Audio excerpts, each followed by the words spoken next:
E eu tenho mais de 500 pregações anotadas no meu arquivo. E disse Deus, qual delas eu poderia pregar no dia de hoje, né? Ele disse, nenhuma. E me deu a palavra pela qual hoje Deus quer falar conosco, né? Amém? Vamos abrir a Bíblia em Atos, capítulo 9.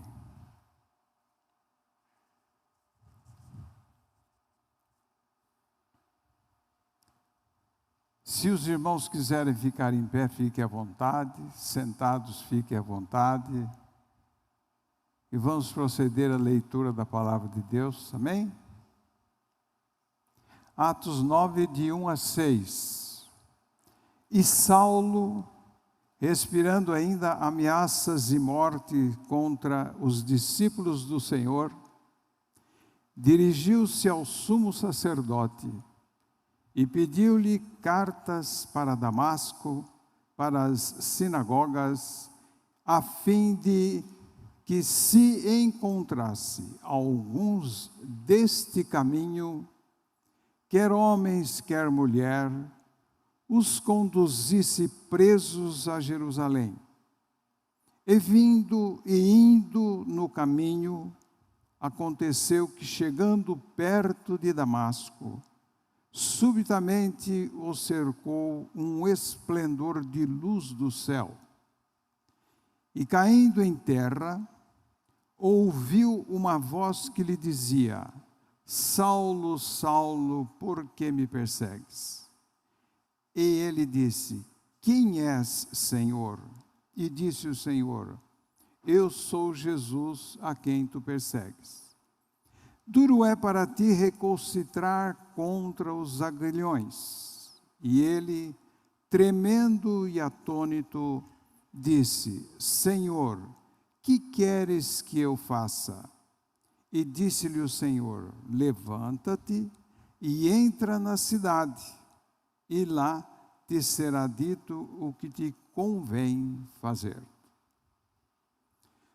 Senhor nosso Deus, em nome de Jesus, nós estamos aqui nesse momento, Senhor, dando continuidade a uma sequência de estudos da Tua Palavra, de meditação da Tua Palavra, que cada um de nós temos feito habitualmente, todos os dias, meditando nessa Palavra.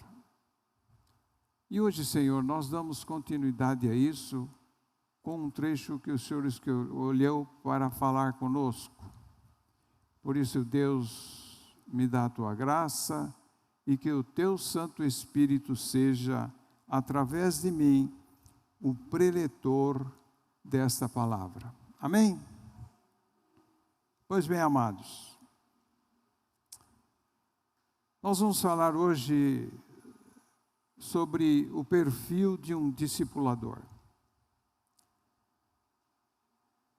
No movimento da conversão de Saulo, nós vemos uma imediata pergunta dele: Quem és tu, Senhor?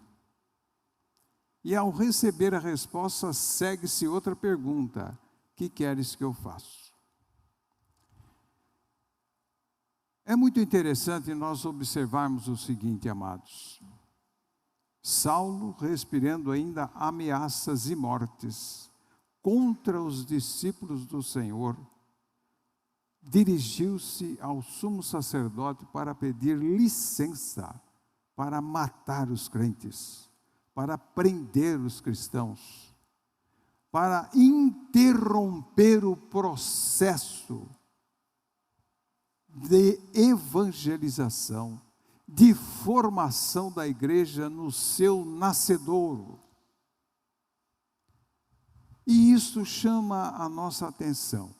E muito mais ainda nos chama a atenção o que acontece através do Senhor. Saulo era um perseguidor da igreja.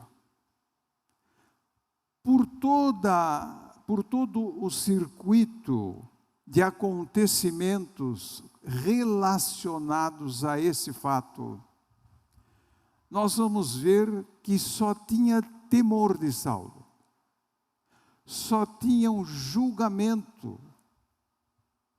Este homem está matando, este homem está levando preso todos aqueles que querem seguir, ele persegue os cristãos. Como ele pode ter sido escolhido? E é isso que o Senhor quer falar ao nosso coração hoje. Por quê? Jesus teria escolhido Saulo para ser o Paulo que conhecemos. Não vamos entrar no mérito dos nomes, mas o conhecemos como Paulo. E a resposta dessa pergunta merece uma boa consideração, uma análise.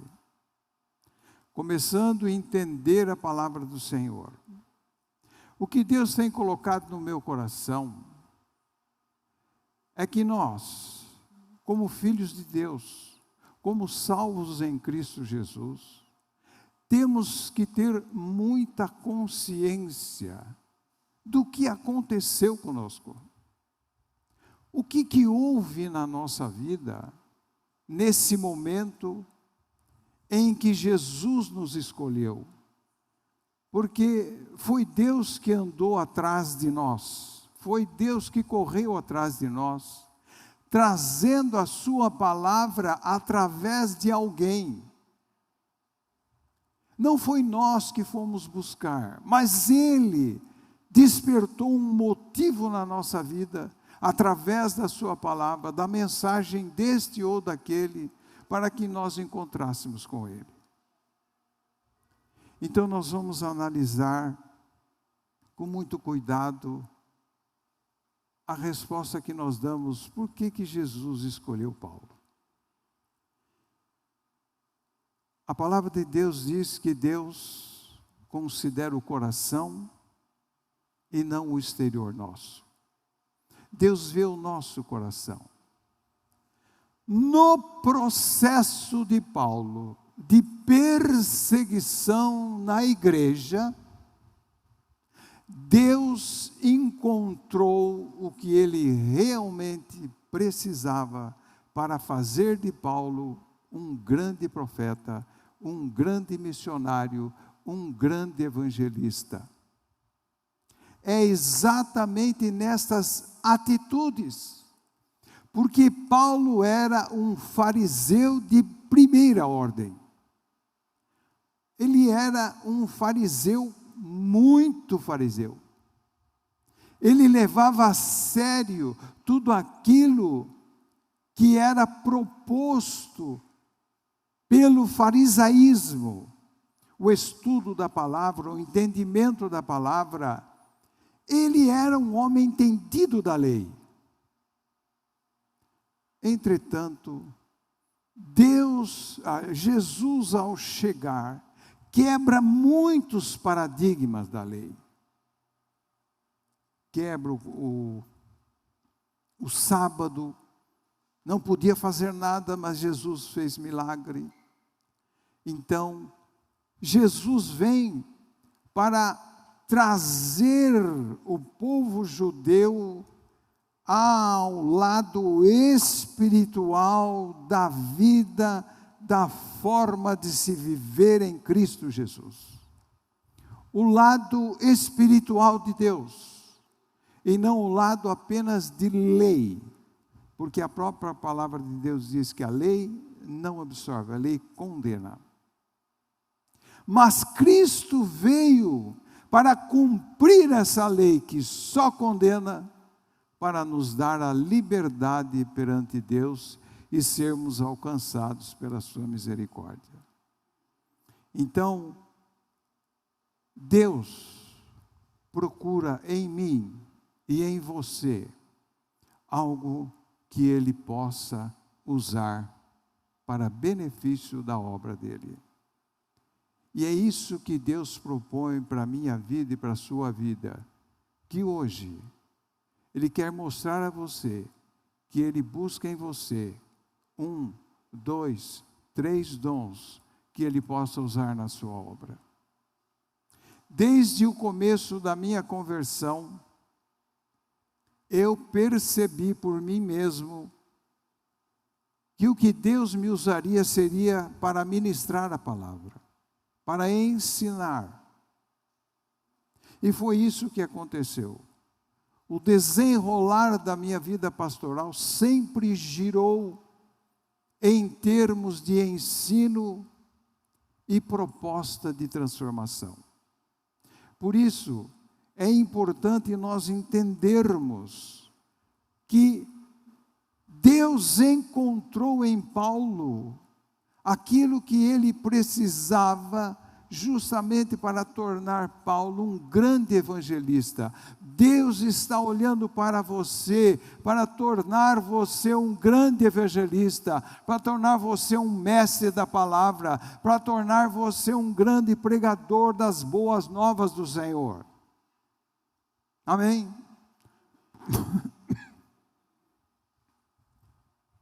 Eu creio que da parte do Senhor há um grande desejo dele que nós entendamos os propósitos de Deus. Não fomos salvos apenas para permanecermos salvos. Nós devemos permanecer na palavra, devemos avançar o Evangelho para que Cristo volte e encontre muitos transformados pela sua palavra, através de mim e através de você. Então nós vamos estudar um pouquinho as características de Paulo. Como era o caráter de Paulo. Então nós percebemos que quando ele tem um encontro, que no momento em que ele ainda não sabia, ele perguntou: quem é, Senhor? Ele não sabia o que estava acontecendo. Ele foi tomado de uma surpresa tão grande que o deixou atônito. E ele pergunta quem é. Se ele perguntou, é sinal que ele não sabia quem era. E Jesus responde para ele: eu sou Jesus. Quem te persegue? A quem você persegue? Notamos então como Jesus se expressa para falar com Paulo. Você está me perseguindo. Mas como assim? Porque persegue aqueles que acreditam em mim. Então a grandeza do mistério é maior, porque Deus afirma que quando alguém levanta-se contra aquele que é seu servo, seu seguidor, seu servo, está se levantando contra Deus. Por isso Deus tem um grande zelo pela sua vida. E os pensamentos do Senhor são de bem e não de mal. Por isso, nós temos que depositar toda a nossa confiança em Deus e ter certeza de que Ele conduz a nossa vida. Paulo era um homem comprometido. Inicia-se aqui o perfil do discipulador. Antes de nós andarmos um pouco aqui, eu quero que Deus me use para fazer com que as pessoas entendam. Nós temos que ler a palavra de Deus meditando nos atos de Paulo. Eu quero dizer para os irmãos, porque isso é edificante para os irmãos. Eu não tinha nada a respeito do que escrevi aqui. Eu sentei na frente do meu computador e orei a Deus. Falei: Senhor, eu não tenho nada para pregar. O Senhor precisa me dar. E quando eu li, e esse foi o trecho que Deus me deu, Atos 9, de 1 a 12, de 1 a 16. Nós percebemos que Deus Ele tem mistérios a todo momento na nossa vida, porque nunca nós vamos alcançar o entendimento completo da palavra de Deus. Mas aquilo que Ele quer que nós saibamos e transmitimos, nós temos que entender e temos que pensar nas circunstâncias do processo.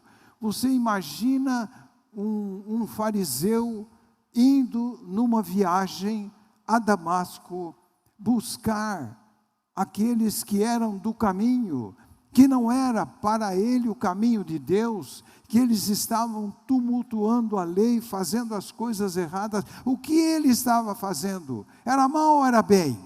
Para o farisaísmo era bem.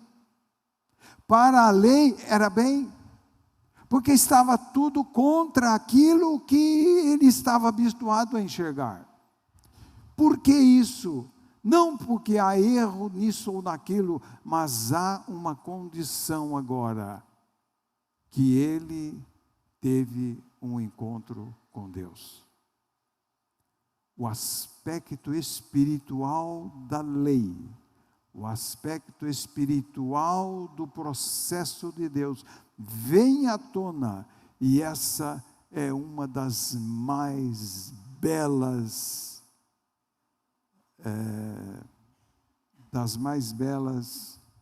eu lembro, é a beleza do Evangelho, mas é a mais bela dispensação de Deus, é a dispensação da graça. Hoje Deus entra no meu coração através do sangue de Jesus, e mesmo eu continuando errado, Deus ainda assim me abençoa, porque o meu pecado foi apagado.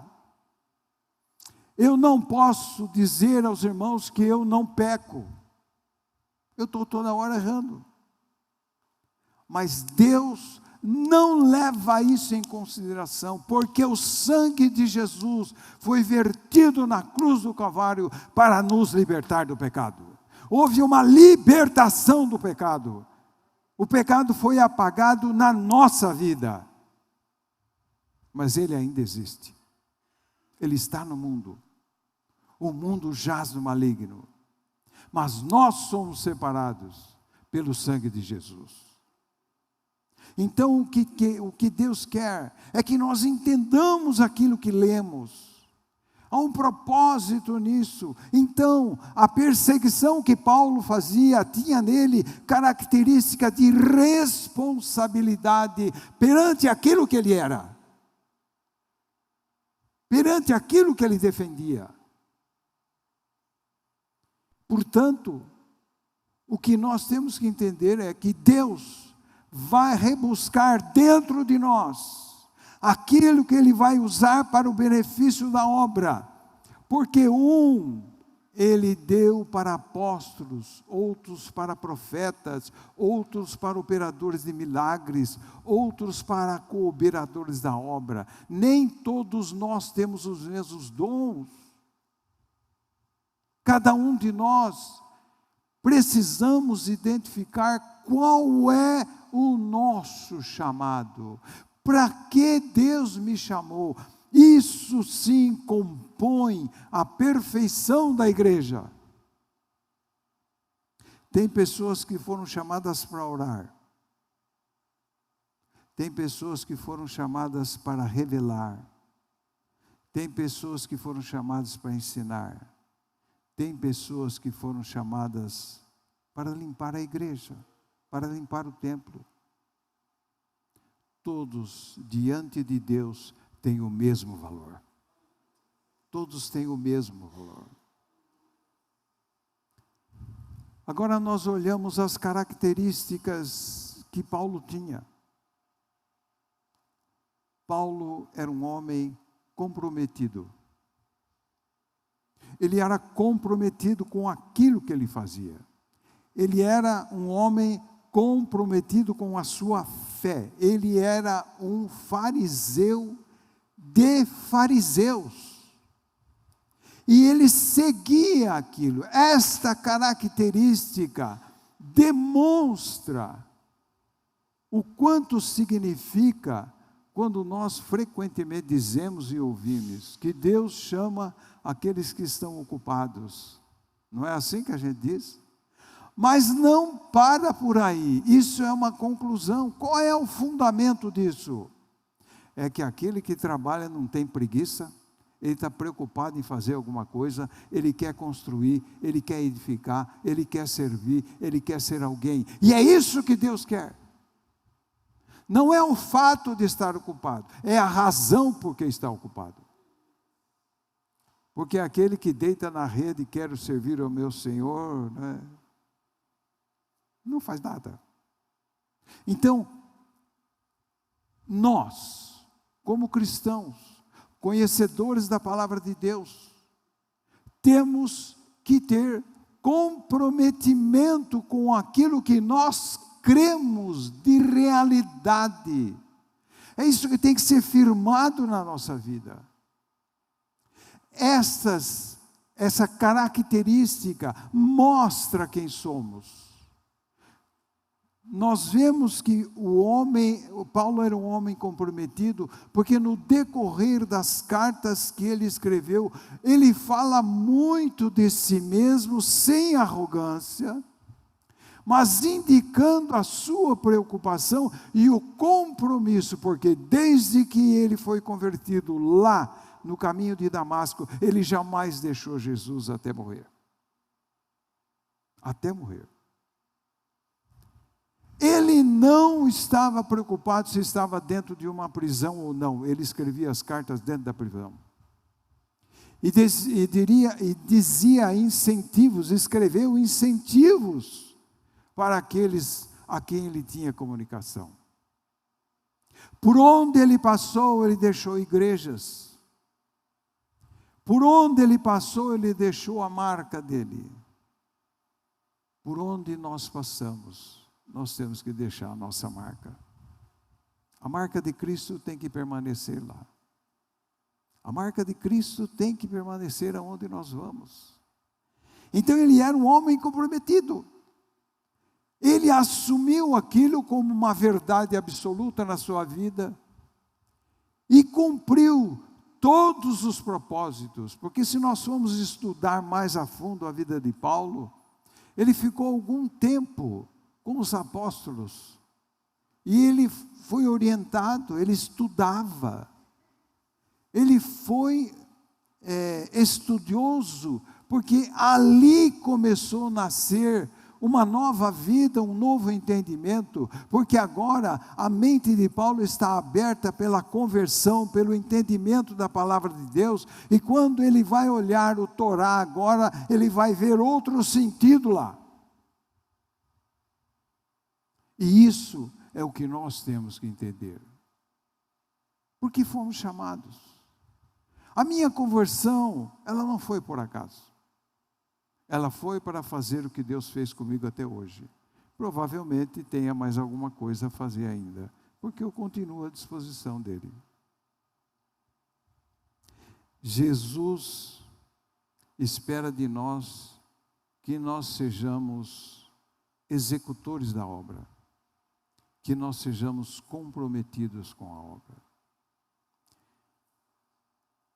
As qualidades, elas são resultados de como eu penso, de quem eu sou, do compromisso que eu assumi. Por isso, o comprometimento vem em primeiro lugar. Eu quero dizer a vocês que o que motiva a pregação da palavra a outras pessoas, a conversão, a salvação, é uma coisa tão importante na nossa vida, de tanto valor, de tanto significado, que nós, dentro do nosso coração, desejamos que todos aqueles que ainda não conhecem Jesus venham ao conhecimento dele. O evangelho precisa ser pregado, porque essa é a vontade de Deus. Então eu faço isso porque vamos ter cuidado para dizer, eu amo a pessoa. Será que amamos mesmo? Será que nós amamos mesmo? Será que nós estamos incomodados com os nossos irmãos? Isso é importante porque Deus quer entrar no âmago da nossa vida, lá dentro do nosso coração, e dizer para nós que nós fomos salvos pelo grande amor de Deus na nossa vida. Será que nós não podemos amar o nosso vizinho? Será que nós não podemos amar os nossos pais? Será que nós podemos amar o ladrão que entrou na nossa casa? Será que podemos amar o assassino do nosso filho? Será? Mas é esse o amor que Deus quer em nós. Porque da mesma forma que todos aqueles que participaram do circuito do acontecimento de Paulo naquela ocasião, sempre tinham temor, como Ananias disse, esse homem está perseguindo os cristãos aqui, está matando todo mundo, o Senhor vai chamar ele? Mas como assim? Nós não sabemos. Se aquele que roubou até agora e matou, não será um servo de Deus amanhã. Isso mexe com o nosso coração, mexe com a minha alma, mexe com o meu espírito, mexe comigo mesmo. Porque nós somos mais susceptíveis à ação da carne da nossa mente do que propriamente a transformação que o Evangelho fez na nossa vida. Por isso, se nós, como discipuladores, não nos incomodarmos com os nossos discípulos, como Paulo se incomodou, nós não estaremos fazendo o suficiente para que o Evangelho se espalhe para o mundo todo. Porque temos que gerar neles aquilo que Cristo gerou em nós. Por isso, nós temos que estar comprometidos com aquilo que houve na nossa vida, a transformação que nós tivemos. Procuramos andar no maior zelo possível da palavra de Deus, sem dúvida nenhuma. Falharemos, mas não queremos falhar. É isto que Deus vê no meu coração e que vê no seu coração. Então são coisas firmes para nós, difíceis, mas elas são verdadeiras. Temos que estar comprometidos com aquilo em que eu fui transformado para levar o Evangelho à frente. Para que todos que me rodeiam possam enxergar Cristo em mim. Porque se eu começar a discutir, falar alto, desrespeitar, vai aparecer muito mais do que aquele que é mal educado por tradição. É uma coisa que é do outro mundo. Paulo era um homem zeloso. Paulo era um homem zeloso na observação da palavra. 2 Coríntios 11:2 diz: porque estou zeloso de vós com zelo de Deus, porque vos tenho preparado para vos apresentar como uma virgem pura a um marido, a saber, Cristo. Olha o que Paulo tinha de sentimento dentro de si para escrever isso aqui. Ele diz: olha, eu estou zeloso de vós com o zelo de Deus. Então Paulo está dizendo, o mesmo zelo que Deus tem por vocês, eu tenho. Porque eu vos tenho preparado para apresentar uma noiva a Cristo Jesus. Qual é o nosso propósito? É apresentar uma noiva a Cristo Jesus. Esta é a maior força do Evangelho. É Deus querendo que eu seja um agente dele na transformação das pessoas. O que não pode acontecer é que o Evangelho pare em mim. Isso não pode acontecer. Mas hoje está acontecendo. E isso é muito ruim. Eu não sei se vocês têm observado quanto se tem falado em discipulado ultimamente. Até 10 anos atrás, pouco se ouvia falar em discipulado. Pouco. Hoje, todas as igrejas estão falando de discipulado. Por quê? Porque isso foi o que Jesus fez e que foi abandonado durante um tempo.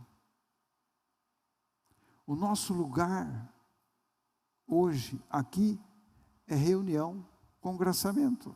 Eu estou vendo os irmãos, eu quero te abraçar, não posso, quero te beijar, não posso, mas é a minha vontade, é estar abraçando, estar junto com os irmãos, mas o meu lugar é lá fora.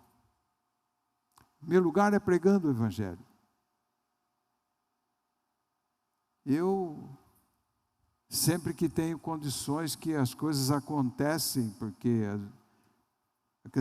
eu recebo muita coisa em casa, que a gente está comprando por internet, né? E veio um motoqueiro, outro dia em casa, entregar um documento, e eu evangelizei o motoqueiro. Ele ficou todo admirado. Mas é assim que tem que ser. Deveria ter feito muito mais do que faço. Não quero que vocês digam, oh, que maravilha. Não é, não. Eu sou pecador ainda, eu tenho que aprender muita coisa ainda. Mas o nosso lugar é lá fora. O nosso lugar é cuidar da noiva de Cristo. Por isso, o Paulo era zeloso pela obra, ele tinha cuidados com a obra. Qual é o cuidado que nós estamos tendo com o nosso discípulo? Ou nossos discípulos? Qual é o cuidado que nós estamos tendo com eles? Qual é o cuidado do tratamento? Eu desejo que ele saiba. Eu quero que ele cresça espiritualmente.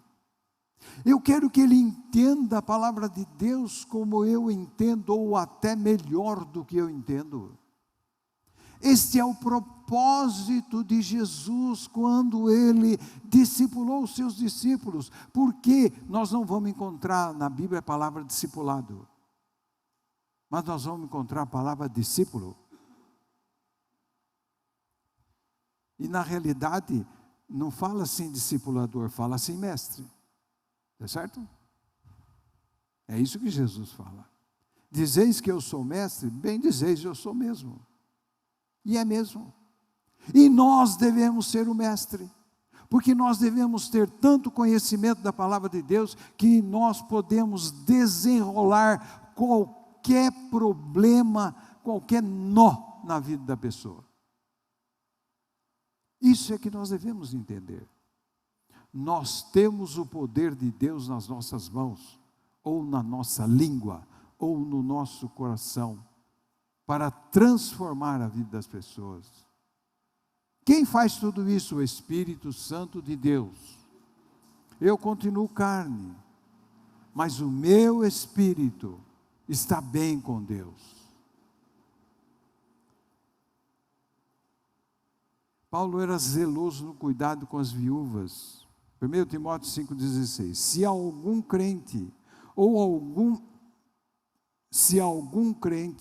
ou alguma crente tem viúvas, socorra-as e não se sobrecarregue a igreja, para que se possam sustentar as que deveras são viúvas. É preocupar-se com aquele que não pode. Gente, fiquei feliz eu vi hoje a Associação de Serviço ao Necessitado, desculpe, eu não me lembro o termo, mas vocês estão mexendo com isso, principalmente o pastor Rogério. Isso é trabalho da igreja, é cuidar dos outros. Não adianta você querer evangelizar a pessoa dizendo para ela: escuta, você já leu Apocalipse? Você entende Apocalipse? Ontem eu ouvi isso. Um filho meu chegou e falou: pai, ela começou a me evangelizar para o Apocalipse. Ela não falou do amor de Deus. Nós precisamos ser amorosos. Precisamos falar do amor de Deus. Precisamos cuidar das pessoas. Bem como temos que ter discernimento de toda a situação para não sermos engodados. Olha o nível de conhecimento que Deus nos oferece. Olha o nível de responsabilidade que Deus nos oferece. Paulo tinha zelo pelo desenvolvimento, pela transformação dos convertidos. Gálatas 4, 11 e 12. Receio de vós que não haja trabalho em vão para convosco. Irmãos, rogo-vos que sejais como eu, porque também eu sou como vós. Nenhum mal me fizestes. Paulo dá aqui um sinal de humildade, ao mesmo tempo de grande responsabilidade com os convertidos. Nós temos que cuidar de vocês. Nós temos que estar sempre juntos, buscando entre nós maior conhecimento, maior entendimento e entendermos qual é a nossa função no corpo de Cristo.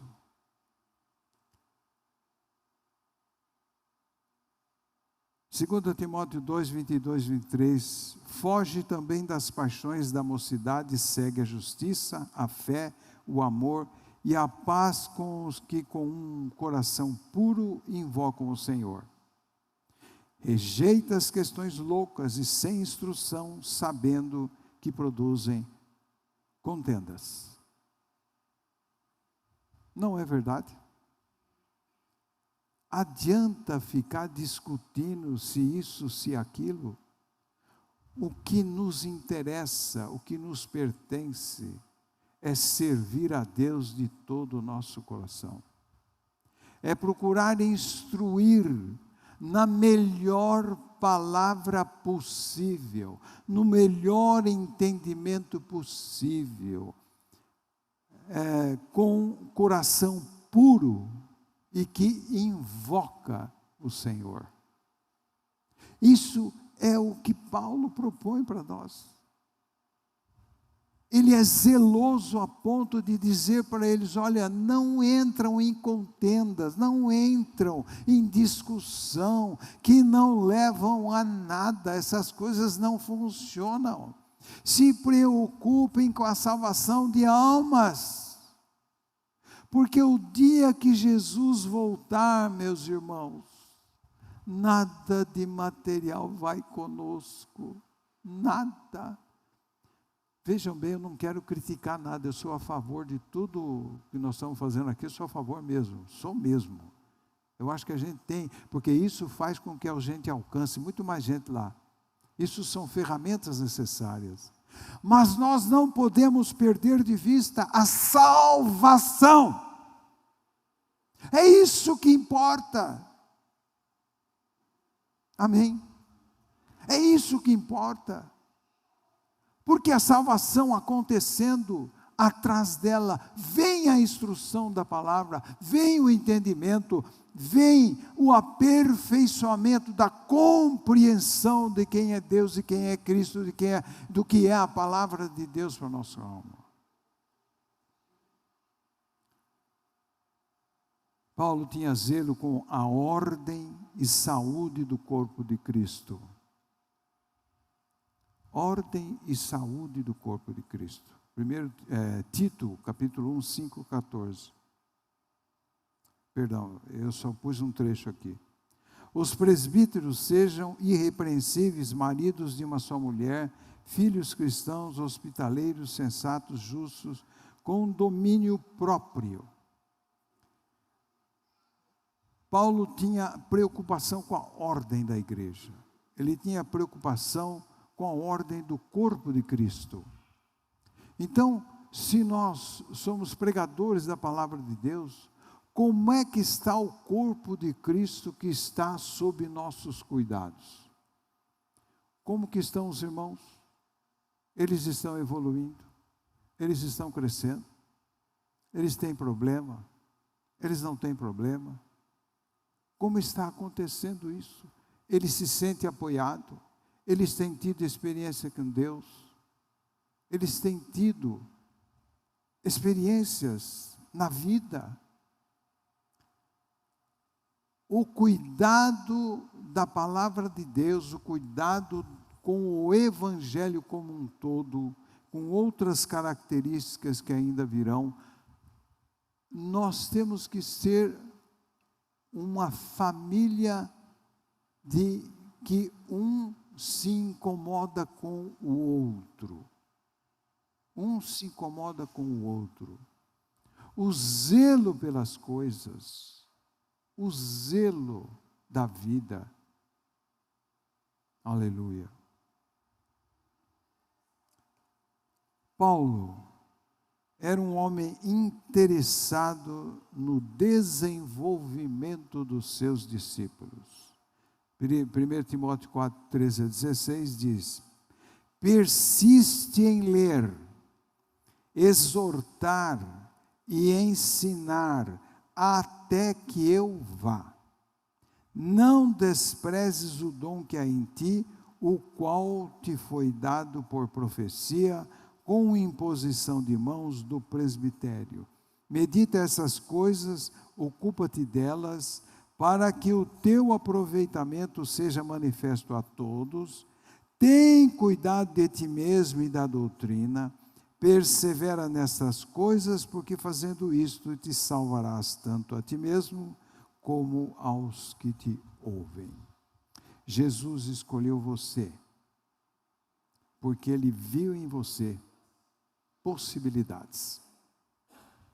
Jesus viu possibilidades em você. Ele viu possibilidades em mim. Coisas que eu nem imaginava que eu pudesse fazer. Por isso, o zelo de Paulo, o interesse que ele tinha, porque o zelo também acompanha o interesse acompanha o zelo, porque se eu zelo por uma coisa, eu vou cuidar dela. Então, se eu cuido de uma coisa material, eu estou lá fazendo o que é necessário para que aquilo permaneça.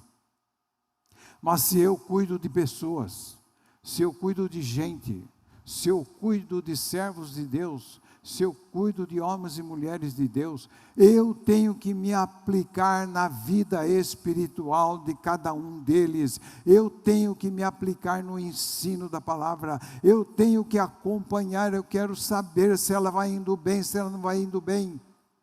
Sabe de uma coisa, ando feliz da vida, porque eu tenho visto pessoas pregarem aqui, olha que evolução que essa gente teve, fiquei feliz mesmo, viu gente? Fiquei mesmo. É isso que precisa acontecer no corpo de Cristo. Eu, como discipulador, eu tenho que ter esse perfil de zelo, de querer que a pessoa cresça, de querer que ela ultrapasse a minha vida, que seja melhor do que eu, por que não? Mas esse era um medo antigo. Então, meus amados, o perfil de um discipulador São essas características que têm que ser tomadas em conta para que nós vemos para que haja sucesso. Nós vemos na afirmação de Paulo a Timóteo o quanto ele recomenda estudo da palavra, leitura. Não fique pasmo, parado, agite-se, crie circunstâncias, ensina o povo, deleita-te no ensinamento da palavra, porque isso faz uma grande diferença. Paulo era um homem destemido. 2 Coríntios 11, 23 diz: são ministros de Cristo, falo como fora de mim, eu ainda mais, em trabalhos, muito mais, em açoites, mais do que eles, em prisões, muito mais, em perigo de morte, muitas vezes. Ouça, quando temos um alvo, um objetivo bem definido, um chamado de Deus, não há o que nos impeça de atingir nossa meta.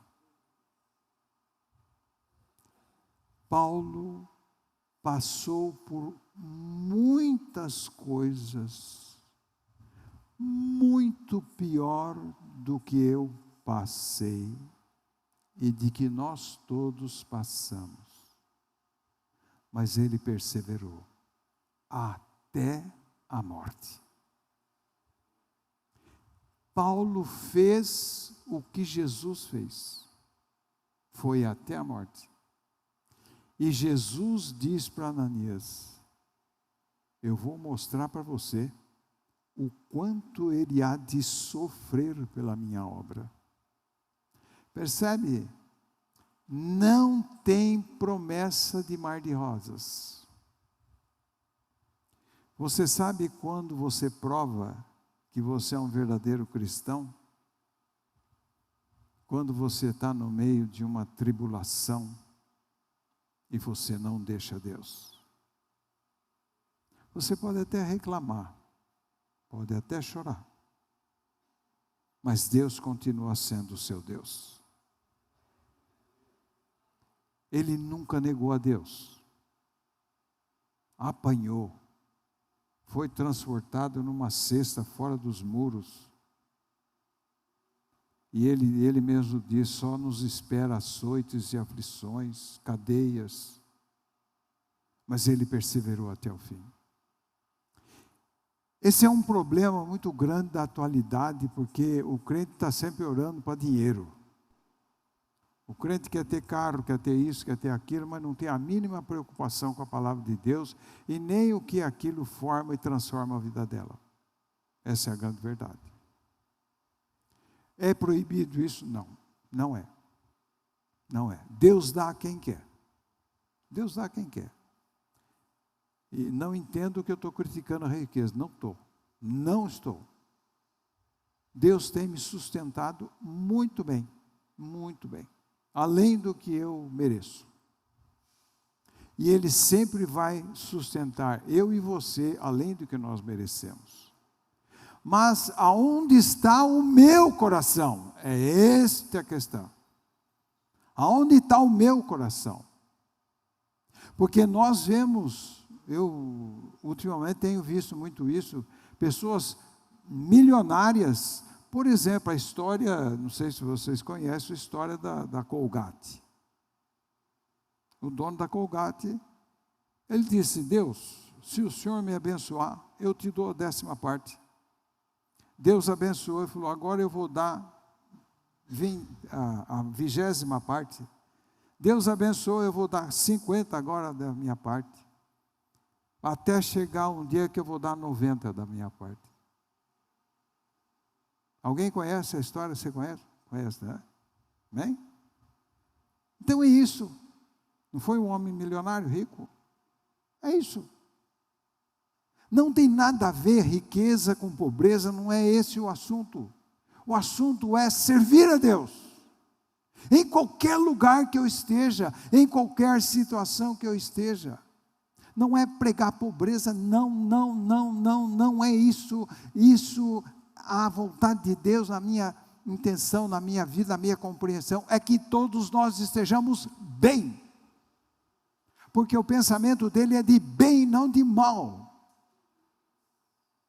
Mas não percamos de vista Deus na nossa vida.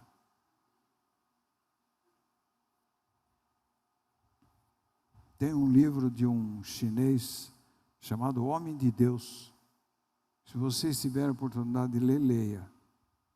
O que esse homem passou. Ele ainda é vivo. Pelo que me consta, ainda é vivo. Leiam e vejam o que esse homem passou. E hoje ele está bem. Deus abençoa. Deus abençoa. Mas nós temos que ter interesse no desenvolvimento dos nossos discípulos e temos que ser destemido. Destemido. Não importa a circunstância. Não importa. Não é porque hoje eu não consegui pagar uma conta, é porque eu estou com um problema de saúde, é porque me ofenderam, é porque que eu vou deixar Deus, que eu vou deixar, que eu não vou pregar a palavra de Deus, que eu não vou transmitir o Evangelho, que ao ver um necessitado eu não vou ajudar. É independente, eu tenho que ser destemido. Essa é uma qualidade do discipulador. Paulo era um homem autêntico. 1 Tessalonicenses 2, de 5 a 7. Porque, como bem sabeis, nunca usamos de palavras lisonjeiras, nem houve um pretexto de avareza. Deus é testemunha. E não buscamos a glória dos homens, nem de vós, nem de outros, ainda que pudéssemos, como apóstolo de Cristo, ser-vos pesados. Antes fomos brandos entre vós, como a ama que cria seus filhos.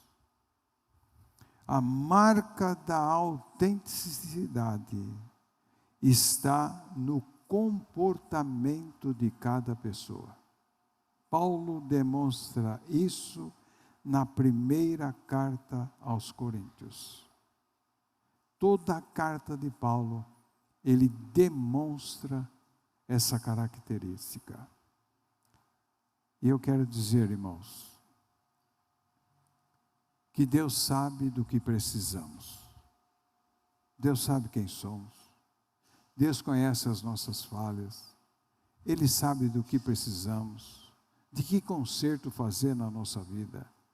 Ele sabe que experiência Ele tem que nos dar. Ele sabe que experiência Ele tem que nos dar.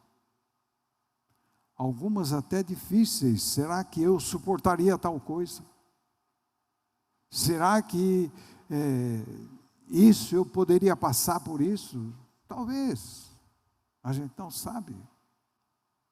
Mas o que interessa é que nós sejamos autênticos. Reconhecimento diante de Deus de quem eu sou. Eu sou alguém que estava destinado ao fogo do inferno. Porque se eu não tivesse recebido Jesus na minha vida, crido no seu sacrifício na cruz do Calvário, eu iria para o inferno sim, é isso que ia. Mas eu não vou mais. E compreendendo essas situações, nós colocamos um freio no orgulho. A gente pisa no breque do orgulho. Eu não sou nada, absolutamente nada. Eu até estava conversando com o pastor, eu dizia, olha meu irmão, eu sempre tive aquela coisa de comentar, onde já se viu se pastor fazia isso, se pastor fazia aquilo, aquele irmão fazia isso, onde já se viu? Quando eu menos espero, Deus está usando o homem em alguma fase da obra dele. Eu aprendi que não critico mais ninguém. Eu não sei o que é criticar alguém mais. Porque não está na minha alçada. Isso não é obra minha. Isso não é responsabilidade minha. É responsabilidade de Deus. É Ele que cuida da igreja dele. Portanto, nós temos que ser homem autêntico. Esse é o perfil de um discipulador. Um homem que se preocupa com as vidas, que quer ver o crescimento acontecer e fica feliz, porque ensinou alguém que está sendo maior do que ele hoje. Isso é que é importante. Todas essas qualidades que formam o perfil de um discipulador devem fazer parte de nós, devem estar dentro de nós, devem compor todo o nosso ser. A palavra de Deus precisa encontrar pouso no nosso coração. Encontrar pouso no meu coração e na minha mente, no seu coração e na sua mente. Só ela pode me orientar para a vida eterna. Deus chama pessoas que têm responsabilidade com a vida, que estão dispostas a realizar um projeto. Pessoas que têm foco, que procuram saber onde querem chegar. É sob esta condição que há a instrução de Deus para o que devemos fazer. Amém? Deus abençoe os irmãos.